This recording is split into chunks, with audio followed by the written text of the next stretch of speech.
Nous, on a toujours dit, nous ne sommes pas pour des actions violentes. Nous ne pensons pas que c'est comme ça qu'on peut réussir à faire gagner une mobilisation sociale. Quand on dit aux Françaises et aux Français, si vous voulez vous faire entendre, vous pouvez faire des pétitions.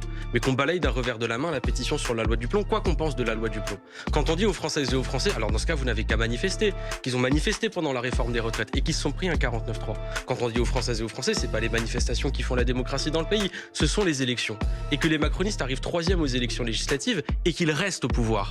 Tout ça, ça contribue à avoir un sentiment dans le pays de gens qui se disent la démocratie nous a été volée. Et quelles que soient les convictions politiques, il y a de nombreuses Françaises et de nombreux Français qui sont d'accord pour dire que la démocratie leur a été volée. Vous demandez quelle est, nous, la méthode que nous voulons utiliser pour prendre le pouvoir. Nous appelons à la démission ou à la destitution du président de la République. Et nous appelons à une nouvelle élection présidentielle. Pourquoi ?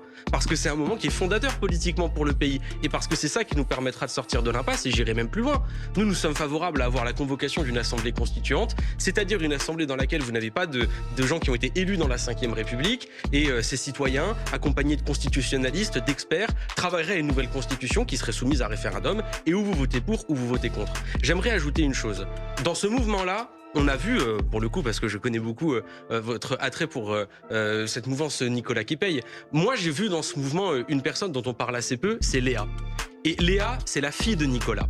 Léa, c'est cette fille qui est apprentie et qui a 80% du SMIC et qui vit avec 1 000 euros, qui a été recalée de Parcoursup, qui voit qu'on ne devait pas dépasser les 1,5 degrés de réchauffement climatique avant 2050 et qu'on les a déjà dépassés en 2025, et qui voit que la démocratie lui a été volée.